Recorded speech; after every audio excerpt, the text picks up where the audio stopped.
All right, welcome back, ladies and gentlemen. We're going to work on Chapter 9. Chapter 9 covers plain view, open fields abandonment, and border searches. Plain view is kind of one of the most important tools for law enforcement officers. Officers don't really need to have a search warrant for everything that they're looking for. In fact, officers often use plain view as a very effective tool to get something that they're looking for. There are some caveats to this, though. So plain view, while it is not automatic assumption, or it's never an automatic assumption of racial profiling, but the use of plain view, and it is possible for racial profiling to occur, and it's very, very difficult to prove, and I'll cover that as we move on. Okay, so let's start here with the plain view doctrine. What it boils down to is the police, if they see something, they don't have to ignore it just because they don't have a search warrant, because they may or may not have even been looking for it, but not everything requires a search warrant. Remember, the Fourth Amendment protects you from an unreasonable search and seizure. For instance, I was actually walking into McNeese one time, and I saw a guy walking around with he had a hat on that had a marijuana leaf on it. He had a big medallion that had a marijuana leaf on it. He had a t-shirt with a marijuana leaf on it. He had shorts with a marijuana leaf on them, socks with a marijuana leaf on them. I think the only thing I recall that did not have marijuana on it was his shoes. Everything else had marijuana on it. Now, that doesn't mean I have probable cause to search his house or search his car or anything like that, but I think it would be reasonable for me to suspect, at least, that he might have marijuana. Again, that's not probable cause or even reasonable suspicion. So if he would have gotten in, and I just kept walking, I'm just like, hey, he really likes marijuana, and I'm a professor today. I'm not acting as a police officer, so I just, went to my office. But if a police officer were to see that person and follow that person, it's not illegal to follow someone and watch them get into a car. While, like I said, the police officer may not have reasonable suspicion or probable cause to believe that that person has marijuana, but the police officer might use plain view to try to find marijuana. And if you ask how that works, well, the officer watches the vehicle that the person's operating and looks for a traffic violation. That traffic violation can be speeding, failure to use a turn signal, improper lane use, expired inspection sticker, expired registration. Any number. Most people do commit a traffic violation at some point if you watch them long enough. Not always, but sometimes they do. I actually followed a car for about 40 miles and never saw a traffic violation. I wanted to stop them, but I just couldn't. Anyway, so the officer pulls a person over, we'll say, for not using a turn signal. That means the officer has probable cause to believe that the person committed the crime of failure to use a turn signal. I think that's Louisiana Revised Statute 32104. Yes, it's a crime. It's a traffic violation. You're not going to jail for it. You'll get a ticket and maybe pay a fine if you're found guilty, or plead guilty, or mail the fine in. But it is a probable cause of a violation. Now, that officer really doesn't care about the turn signal. No intention of writing a ticket for the turn signal, but it gives the officer legal authority to make that traffic stop. So the officer makes a traffic stop, walks up to the vehicle, and anything that officer sees at that point is covered under plain view. So let's say the officer walks up and sees a bundle of marijuana sitting on the front seat. That would be stupid of the subject, but hey, maybe it happens. I've seen it happen before. Or an open container is in a beer can, that's open in the console that says Budweiser on it. The officer can see that. That's okay. Or even something known as plain smell. The officer smells the odor of marijuana. Well, that's probable cause to conduct a search as well. But again, the officer really wasn't concerned about the turn signal. What the officer was really looking for was something else that he didn't really have probable cause to believe existed, even though, like the situation I explained, the guy was wearing basically a walking marijuana billboard in a state where marijuana is still illegal. At least it was at this time. Now we've got medical, so forth and so on, but you can possess it under state law in certain circumstances. We won't get into that yet. But anyway, the subjective intent, the dirty mind, we'll call it, of the police officer, and it's not dirty, it's just using the rules that are given to the police officer. It's just like any sports game. You say if you hit a home run, that's a point, for each person that's on base and the person going around. That's just the rules of the game. You can throw a curveball, a fastball, or whatever. That's not cheating. That's just, again, it's playing by the rules. So the officer pulls them over in plain smell or plain sight. The officer can use that in a criminal prosecution against the person for which they found. That's just plain view. Another example of plain view might be knocking on someone's door. You knock on the door and say, hey, can I come in? This happens actually more than you might think. The police not do what's called a knock and talk. They knock on the door and talk to the owners. Hey, we heard that you were selling cocaine out of this place. And people are like, well, of course we're not selling cocaine out of this place. Just if you didn't know this already, sometimes criminals lie. So they may not be telling the truth about selling cocaine. They usually don't admit that, at least the first time you ask them. Anyway, so the police ask, they say, no, we're not selling cocaine. Well, can I come in and look? Well, if you allow the police in your home to come in and look for cocaine, that's covered under plain view. So let's talk about the requirements for plain view. So again, plain view is not a search, because the police are not searching for anything, they just see it. And for them to see it and it be legally usable against them in a criminal prosecution, one, the officer has to be legally present. So if an officer is present in your home, how did he get there? So let's say you invited him or her in. Well, that's okay, as long as the access is lawful. Like the police knock on the door and say, open the door, let us in. Well, you're not legally in there. You just basically demanded entry wearing a police uniform, badge, gun, a show of force. So therefore, that would not mean that the officer's legally inside the residence. So anyway, you invite the officer in. The officer makes a lawful traffic stop. The officer's walking through a parking lot to go into Walmart to buy something. Is the officer lawfully where he or she when he or she viewed the evidence? One, lawfully allowed to be there. Two, did the officer identify the object by seeing it, by visual, not special technology, not a telescope, not an x-ray machine, but did the officer see it? And the last thing is, did the officer immediately recognize it as seizable? So if the officer sees a container of some sort that is consistent with drug activity, that's not enough, because you have to open it to see. So the officer may or may not, can't immediately recognize it as seizable, so it wouldn't meet any of those factors. And we'll talk about some actual cases involving, like looking through an opaque pill bottle and stuff like that. So a quick review. 3 basic requirements for the plain view doctrine. The officer must have gained awareness of the item by seeing it. The officer must be in that physical location legally, and the item for which the officer sees must be immediately recognizable as seizable. So, moving on. Those 3 things must be present. Again, there used to be a time when the officer had to discover the item inadvertently. As in, the officer had to say, oops, look what I found, That's no longer the case. So I explain this when I train police officers. There's more than one way to skin a cat. You think a guy might be a serial killer. You think he might have the murder weapon underneath the seat of his car. Okay, so pull the car over for a traffic violation. That is legal. With the intent of looking under the seat for, we'll say, a hand cannon that the guy might have used to kill 15 people with, a gun. So you pull the guy over, and you can't search underneath the front seat for a gun because you have no probable cause. But you can look underneath the front seat for a gun because you're looking at you open the door and you're looking for it's called the federal sticker on the inside of the door jamb.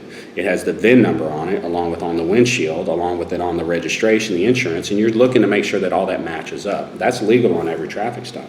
So to do that, you have to open the door. When you open the door, right in your line of sight is likely underneath the driver's seat.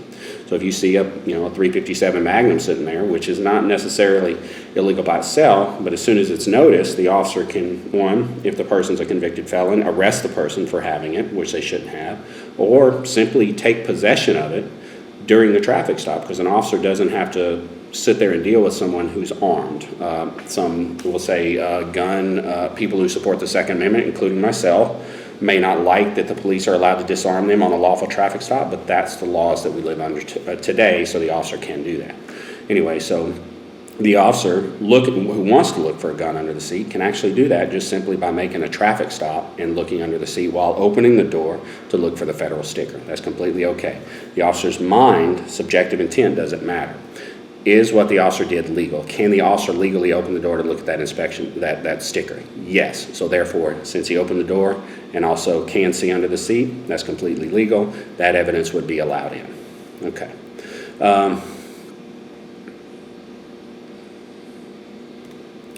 If an officer sees something inside a house, typically what has to happen is they have to get a warrant. So, most people don't grow their marijuana plants with their windows open in the living room for everybody on the street to see. But let's say somebody was dumb enough to do that. Well, the officer looks through the window, knows what marijuana looks like. That's plain view as long as the officer is there legally. So if the officer's standing on the sidewalk on a public street in front of a house with the window open with a 6-foot marijuana plant, the officer's there legally. The officer can see it, so that's the second requirement, and the officer immediately recognizes it as something as seizable, so therefore that would fall under the plain view. But because it's inside a house, because an entry has to be made, the officer still must actually get a warrant. So that, that's a tricky area right there. Again, we'll say an unlikely scenario. But what actually could happen is, somebody knocks on the door, and because somebody's playing loud music, and the officer walks up and somebody opens the front door and boom, there's marijuana right there. Well, that's actually that's an entry has to be made to seize that. So we'll say the answer that might come to mind first is, oh, you got to get a search warrant for that. But then that would fall under the exigent circumstances, which what's going to happen while you're going to get that search warrant? Well, they're going to take the marijuana and flush it down the toilet, finish smoking it, whatever. So again, it can't be seized at that point, but what can happen is the officers can lock that situation down until they get a warrant to stop the destruction of evidence. Again, they can't seize it yet because they have to make an entry, but they can actually make the entry just to shut things down. So, and of course they get a warrant and then they get it. All right, let's talk about areas protected by the Fourth Amendment. We made it clear. If I haven't made it clear, I'll make it clear now. The Fourth Amendment, the main area of protection that gets the most protection is the home. The home, you have a reasonable expectation of privacy. We'll call it the castle. So inside your castle, you have an immense amount of protection. The police better get a warrant, or they better have a good reason for not getting a warrant. We'll say if someone is getting beat to death inside, no warrant is necessary to make entry and stop that from happening, but after that, that's the end of it. I get something that people get confused about sometimes. People call it the crime scene exception to the warrant requirement. So, for instance, the O.J. Simpson case, the police showed up at some point and found out that there was a murder that had happened. Now, if you see blood on the floor and you think people might be injured, the police are allowed to go in and make sure nobody's dead, or make sure that the murderer is still not on scene, going to hurt them or somebody else. That's completely okay. All that can happen without a warrant. Then you switch to a crime scene. Some people think there's a crime scene exception to the warrant requirement. There is not. It's a crime scene. Doesn't matter what you call it. A crime scene, a house, office building, storage building, it still is protected. So therefore, the police have to get a warrant. Even though it's a crime scene, you get a warrant for the crime scene. You just put the address on there. So again, there's no such thing as a crime scene exception to the warrant requirement. So that has to happen. But that's protected. But when you go outside the home, we'll say the curtilage and open fields, there's less protection. So let's say I'm growing marijuana plants in my backyard. It's right next to my house. So the curtilage is basically defined as an area close to the home where you perform intimate activities associated with the home. So if I have 6-foot marijuana plants and a 4-foot fence, I really don't have a reasonable expectation of privacy and the visibility of that. But now if I have 4-foot marijuana plants and a 6-foot fence and the police want to get into my backyard, that's where it becomes a problem, because the curtilage is a protected area. It requires a warrant. But now you start getting further and further away from home, that curtilage actually switches to an open field. Open fields do not have protection under the Fourth Amendment. Just, they don't. So if the police want to search an open field away from the home, even if there's no trespassing signs, even if it's a crime to actually go on that without permission, and it is in Louisiana and many states, if you go into somebody else's property without permission, it's trespassing. So, but let's say the police go on there and find your marijuana grow, or find a graveyard of all the dead bodies from all the people you killed because you're a serial killer. It's an open field. It has no Fourth Amendment protection, so no warrant is actually necessary. The curtilage requires it, the area in close proximity to the home. Open fields is not required. Now, some of you are thinking probably, hey, but the police can get prosecuted for trespassing. Of course they can. If the police commit a crime, they can get arrested. Of course, who arrests the police? The police. So they have to decide to arrest themselves. Most people act in their own self-interest and are not going to arrest themselves. So just be aware of that. So maybe you get another agency to step in and make an arrest for trespassing, but most likely it's not going to happen. So just even if the police commit the crime of trespassing, it's still not considered. It's still not considered a violation of the Fourth Amendment, because again, open fields are not protected. All right, if you're following along with the PowerPoints, you've got a current event case, and I don't remember the name of the case, but I'll give you some background on it just to put it in perspective. So the police stopped the guy, and while they were checking the license plate, they noticed the vehicle made two distinct rocking motions, like the van is moved, which means somebody inside made some type of movements while in there. And so the police said, you know what, they might have been ditching a weapon or reaching for a weapon or something like that.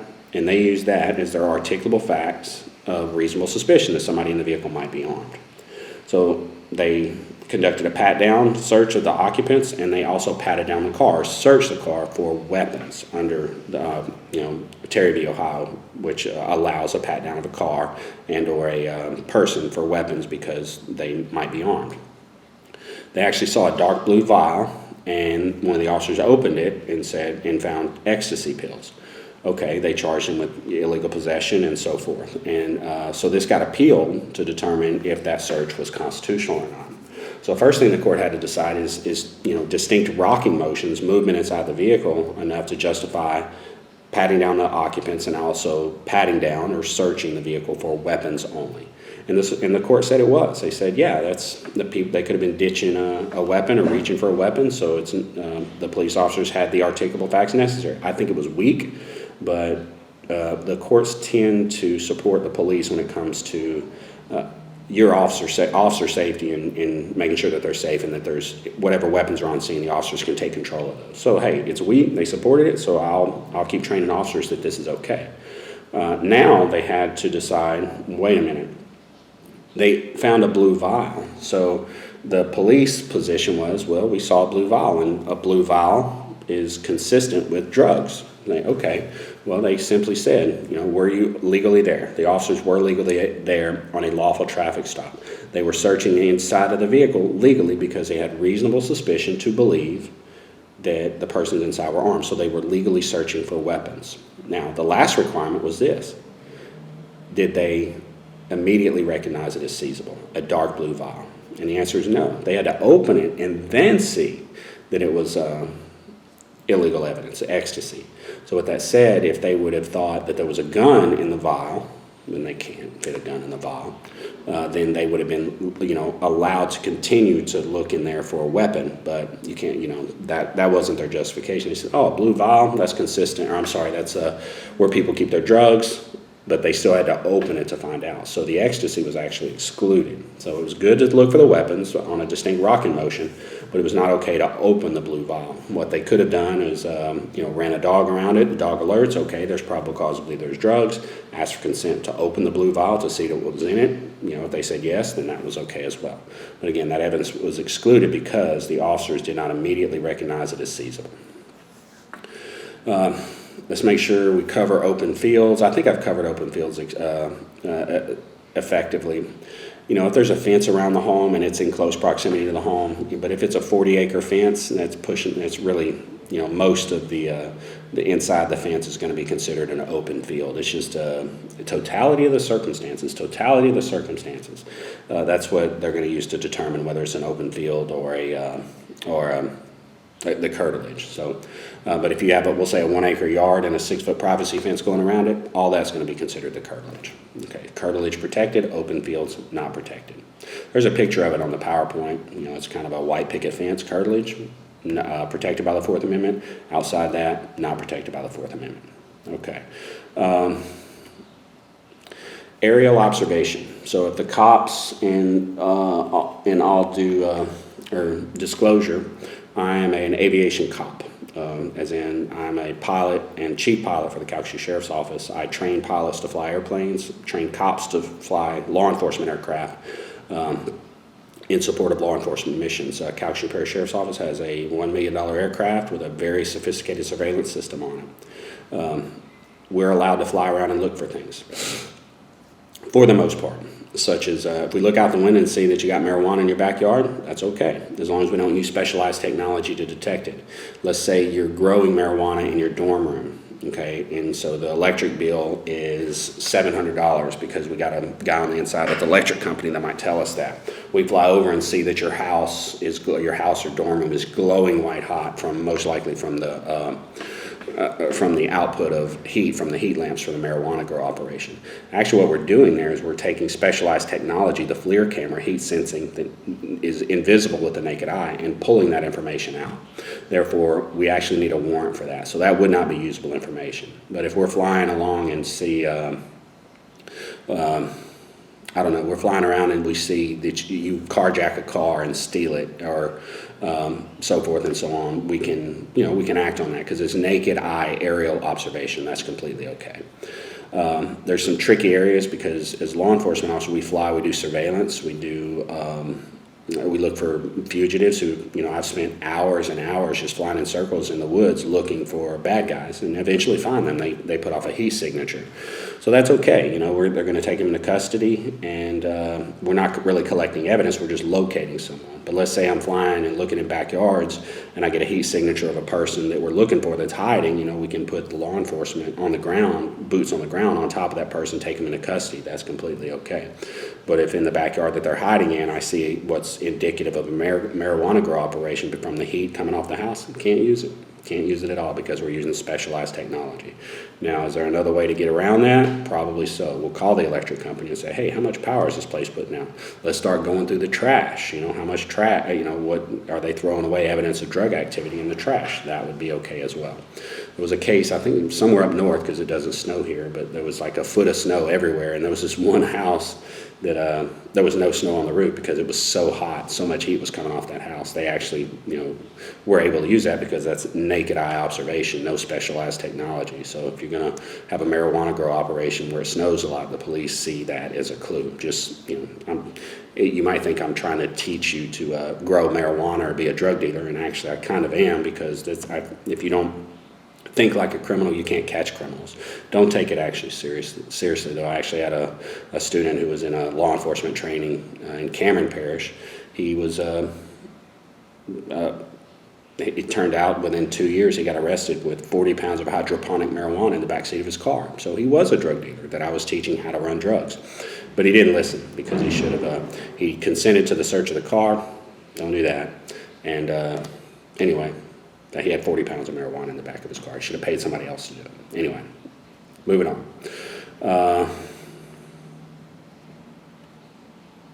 Abandoned property. So, if someone gives up their right to property, it's no longer protected by the Fourth Amendment. If you decide to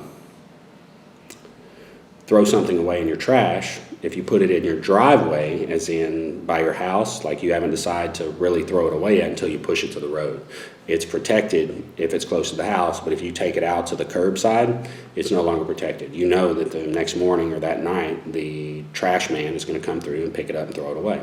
That's one way I was able to get a lot of evidence on a criminal activity. Is I would just go there at night on trash night, when they were going to come pick it up at 3 or 4 or 5 the next morning. I would be there at 1 or 2 o'clock in the morning after they pushed it to the road, take it under the cover of darkness, go through everything, find all the evidence we need, keep it because it was abandoned. They threw it away, and then I could use that. For instance, like if you steal a car and then wreck it and then run away from it, you've abandoned that property. If you get drunk and run it off into the woods, you've abandoned that property. So that an abandoned property has no Fourth Amendment protection. I think there was even one case where a guy dropped his wallet, and the police picked it up and found drugs in it, and they said, hey, is this your wallet? Well, they didn't find drugs in it yet, but they said, hey, is this your wallet? He said, no, that's not my wallet, because he knew it had drugs in it.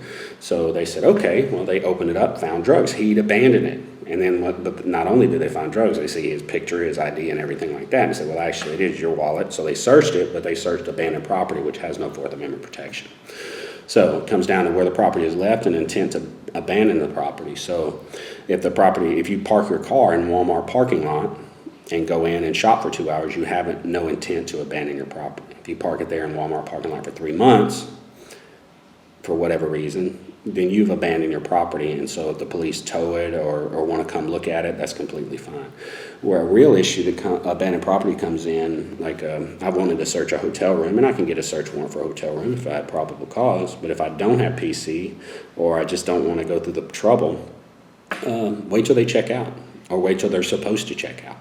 So let's say someone rented a hotel and was supposed to check out by 11 Saturday, and and they either didn't check out or, they're gone. People don't have to go to the front desk to do it anymore.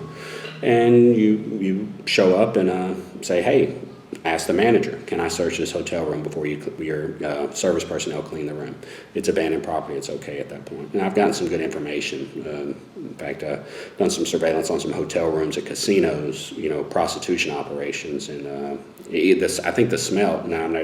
The smell was really what gave it away. That it was really a prostitution operation. It smelled like 1,000 condoms in there, and there was some evidence in the trash and so forth. So, and of course, we had surveillance of people going in and out of the room. So we knew it was a prostitution operation being run out of one of the hotels. So, but it was abandoned property after it was time to check out. While someone's in a hotel room, they rented that. That's their house. It is the castle, so they get Fourth Amendment protection.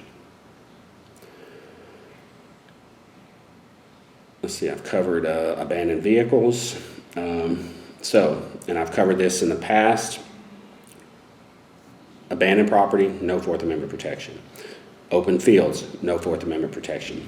Borders, no Fourth Amendment protection. So international airports or intercontinental airports, ports of entry like the Port of Lake Charles, ports, cruise ship ports that, coming back in from Mexico, or the actual north and south border.